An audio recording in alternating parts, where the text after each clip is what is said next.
So the deep state, I am making a connection to biopolitics. And biopolitics, I'm making an esoteric connection to. And the esoteric connection to biopolitics and the deep state has a certain eschatology, a teleos, an endpoint. A lot of different words scrambled up. Hard to kind of figure out where to begin. But I think our modern minds, largely through our education, our university system in particular, tends to make things separated into sciences over here, arts over here, social science here. And it's hard to kind of think of a frame of mind or a worldview where these are all part of one thing, one frame of reference, and one project to bring a certain endpoint into being. So part of what we're doing here is kind of looking at that worldview. And I'm going to argue that biopolitics not only helps us understand the deep state, what we're arguing here is the true state, the true sovereign state over our being, but that it has an eschatological and an esoteric component. And key to that, yes, it has to do with capturing the body, mind, and spirit of humanity. And true, it does do that through usury, abstraction, and the creation of empire. But this is all part of a project to create, as strange as it sounds, a master race. And we're going to break that down and think through it. Only just a few of the great thinkers that have kind of put it on the table. And I want to especially look at that through the lens of biopolitics, but not exclusively at this time.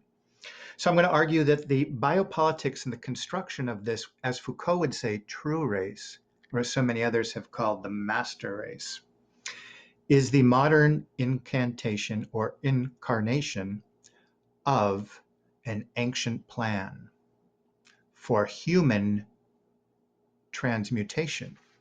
And that word transmutation is largely something we think of as an alchemical word or an alchemical process, the outcome of an alchemical process. So humans, in this sense, are part of an alchemical process. So as we can think of the micro process, we might think of somebody mixing together metals that might relate to his mixing of particles. Or we can think of it in a macro sense, in a macro project where human beings themselves are part of some kind of mishmash project to get some sort of outcome, this master race. So synthesis, antithesis, outcome, synthesis, antithesis, sort of like the alchemist constantly processing, beating in order to purify. And so what is some concept we can get of what these dominant oligarchical classes, their eschatological and esoteric worldview is driving toward? What do they mean by a master race? I'm going to argue that part of this idea is, of course, a part of this ancient plan for divination or apotheosis, but even that, to be godlike, what does that mean? And I think that before we get there, we have to look at a little bit of the antithesis, synthesis, process, thesis, process, antithesis, because it might be a human assisted form of evolution or a technologically mediated form of evolution.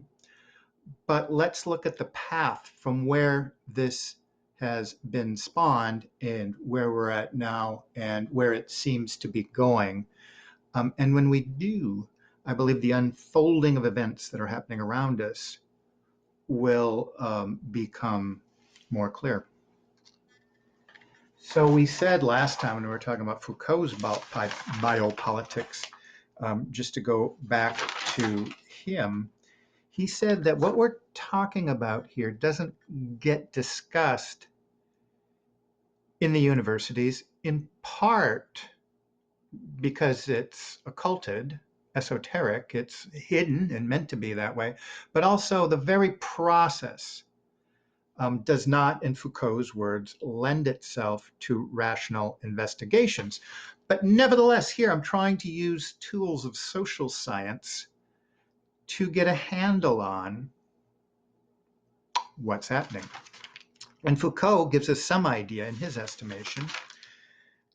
He said that what's taken place here is a biopolitical war that is really a war that surrounds us all. And it's the power to reinscribe, reproduce, and sanction the power relations brought about by the disequilibrium of forces manifested in war. So it's a perpetual war that's always trying to reorganize itself from a previous war. Sounds a little alchemical. In short, he claims that rumbling away beneath political power, call it the visible state, is a silent, secret,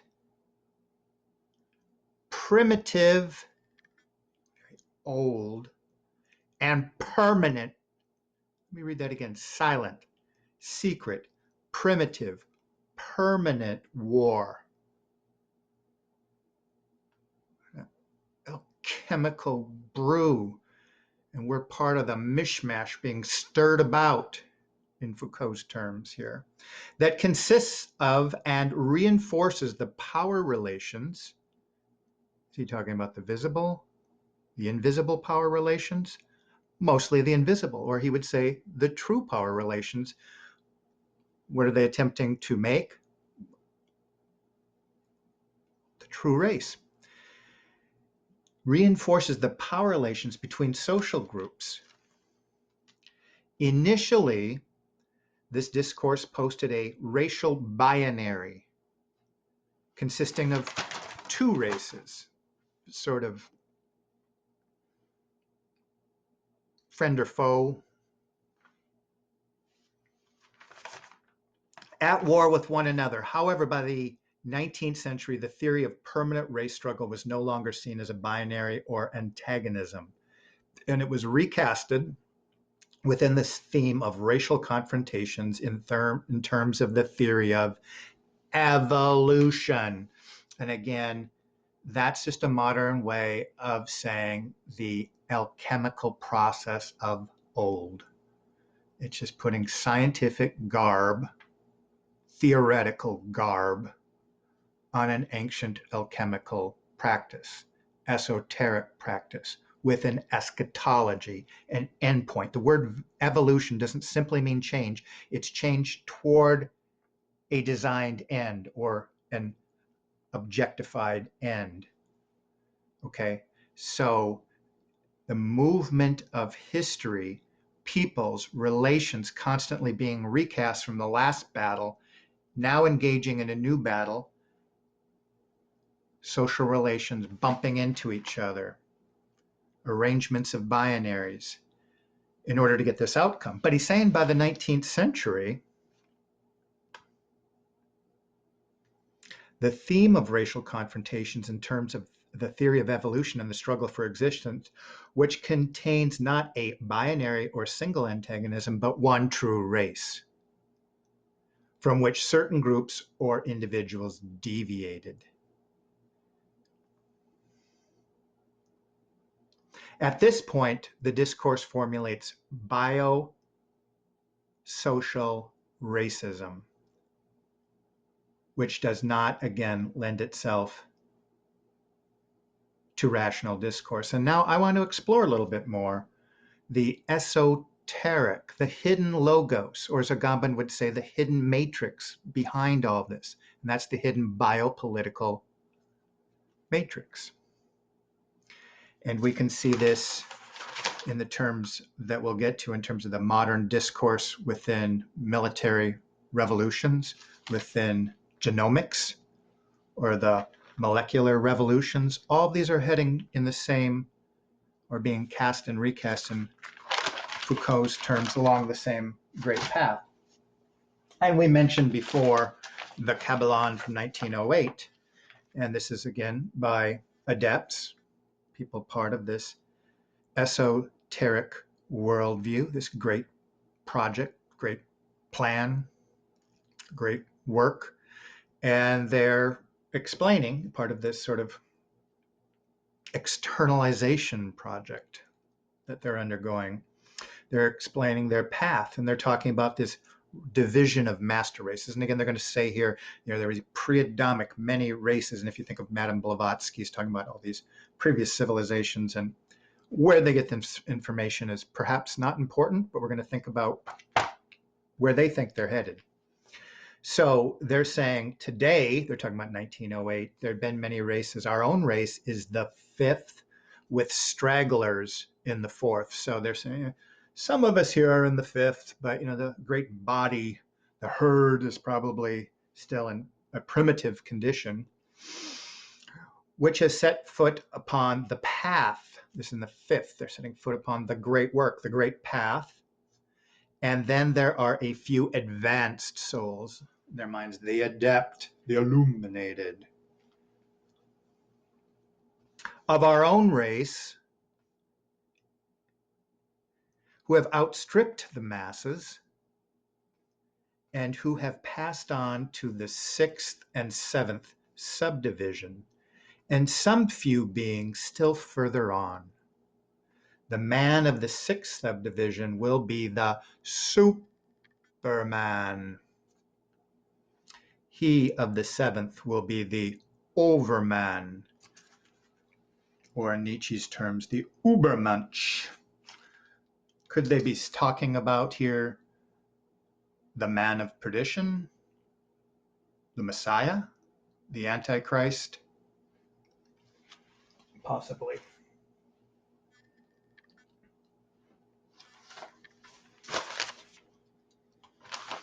So what are we to think about this? We talked about this in oligarchical terms.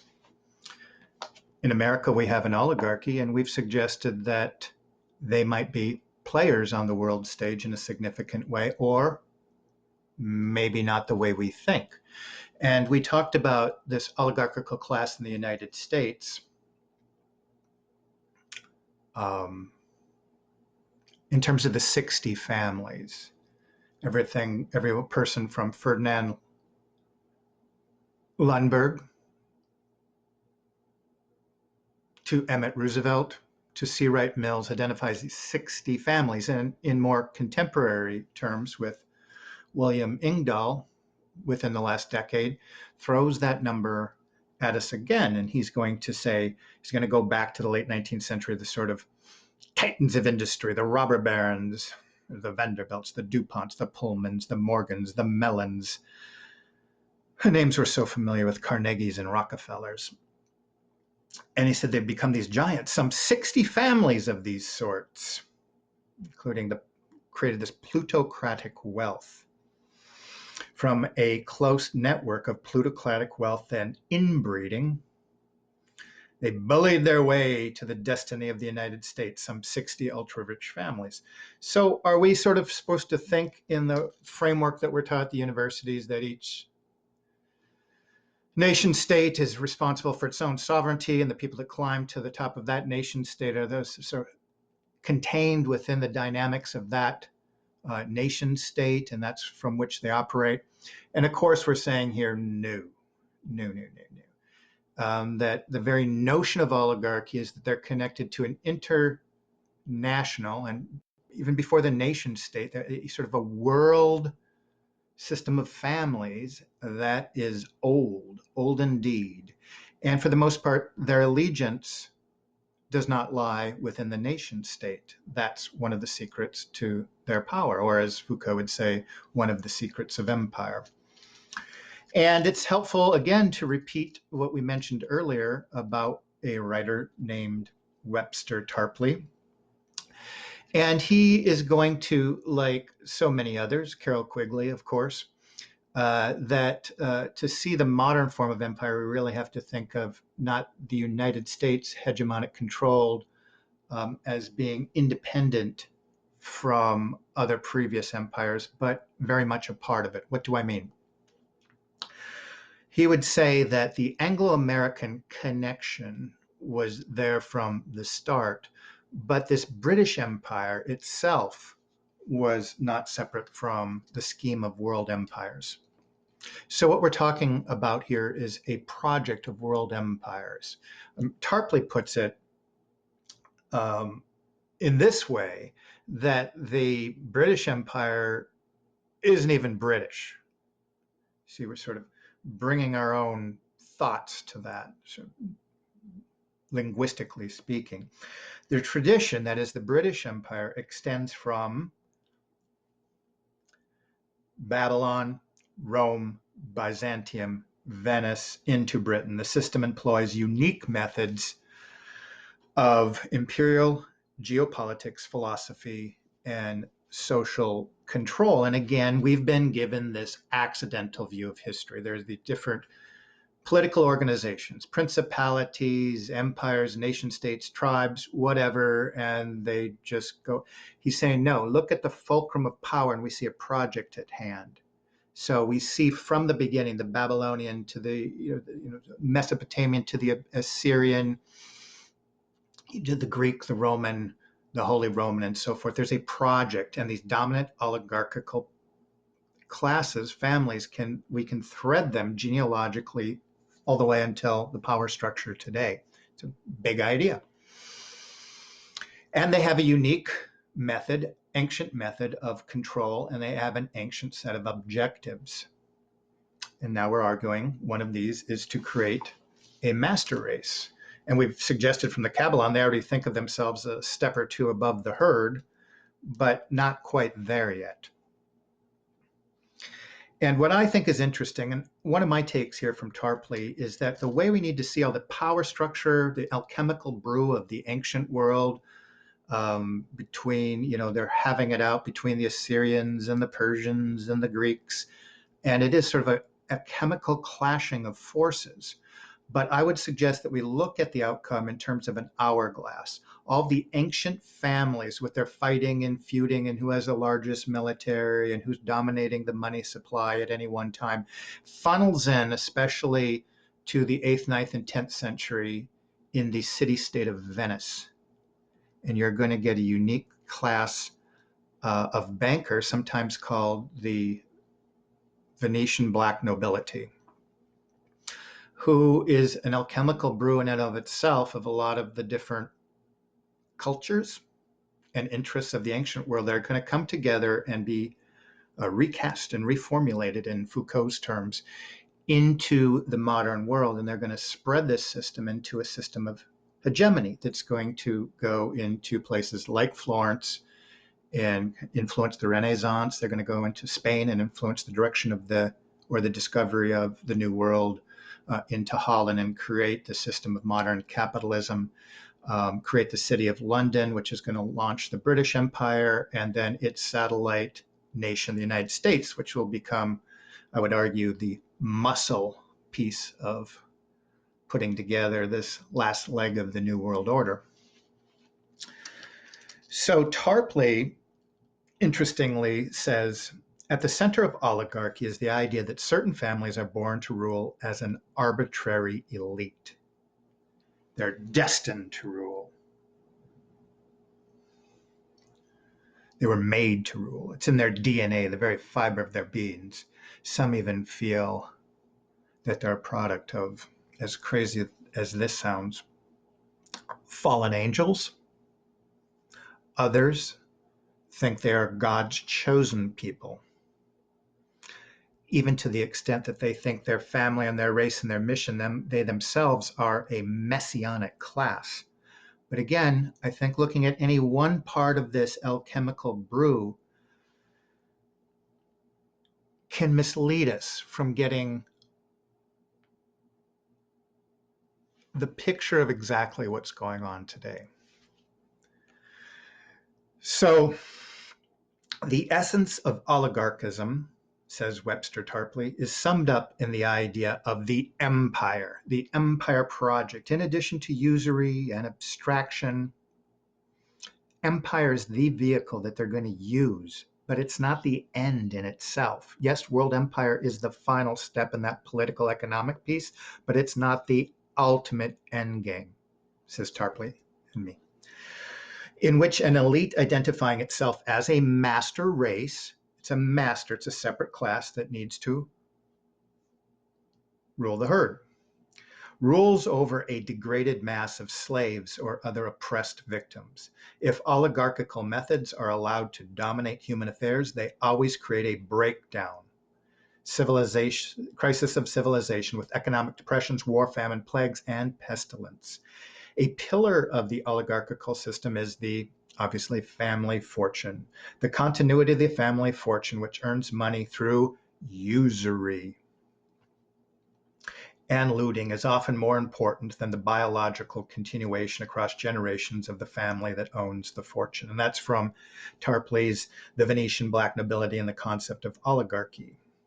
So again, at the center of oligarchy is the concept of usury, principal tool of enslavement, always has been,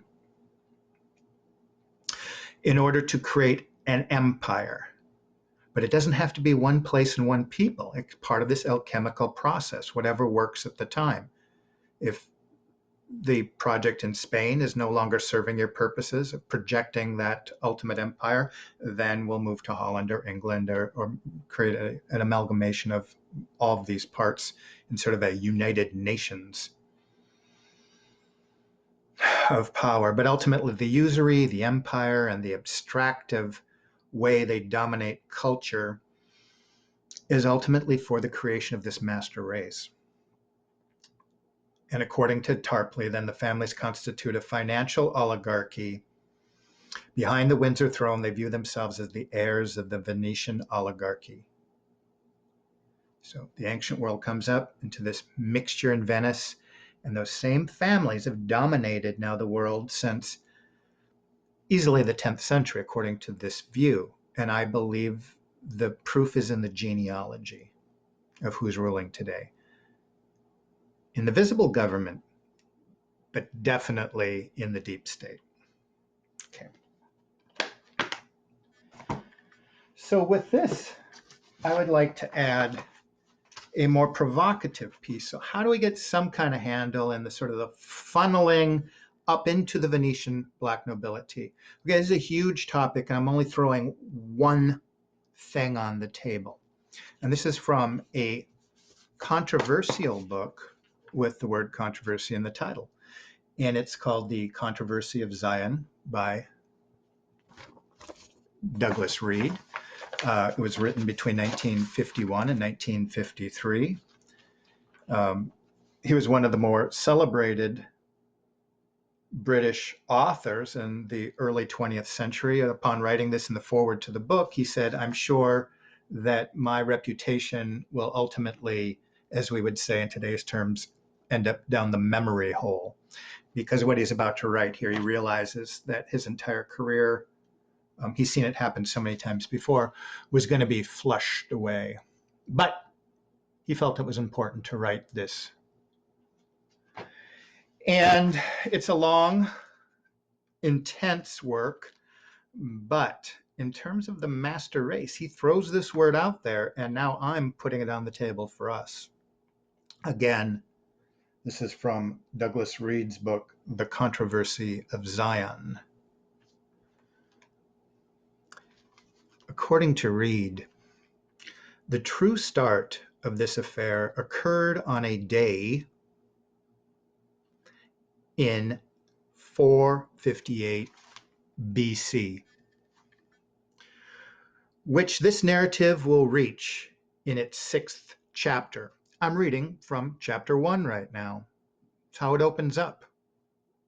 He picks a day in history way back, BC. So the day in history, the concept of a master race comes into existence. And this isn't just some joker. This is considered one of the more serious authors of the first half of the 20th century. We don't hear about him anymore because he wrote this. On that day, the petty Palestinian tribe of Judea, earlier disowned by the Israelites, produced a racial creed,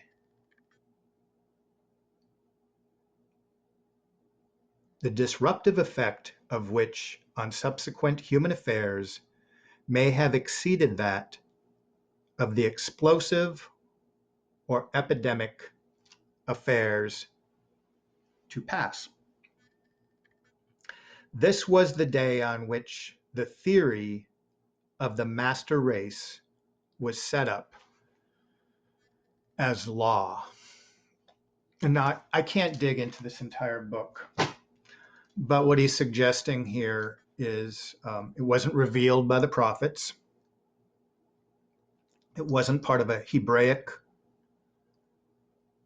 revealed tradition, but a tradition of men.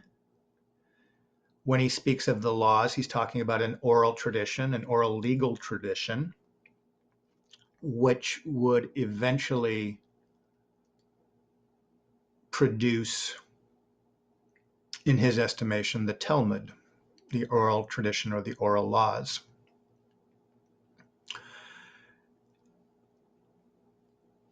Again, I'm just putting this out there that he's saying on this date in history in the 5th century BC, the concept of a master race, a race in which these people felt it was their destiny to rule all other peoples, not only comes in as a concept or a legal decree, but a project. And what I'm speaking of would only have a certain predictive power if we can see this in place in the world today. So we've jumped around here quite a bit. Have we put all the pieces together of what the master race and the ultimate eschatology, the teleos, the end game of this master race is? No, this is a work in process, but I wanted to pick a few points in history. One is at the beginning of this concept, and we can argue about that or introduce other oligarchical classes from the ancient world. But I believe that this class that he points out will be one of the components that goes into this hourglass design from the ancient into the modern world. They will become an important ingredient in the Venetian black nobility. Okay. So thank you for joining me, and we'll continue. This has been Dr. Deep State.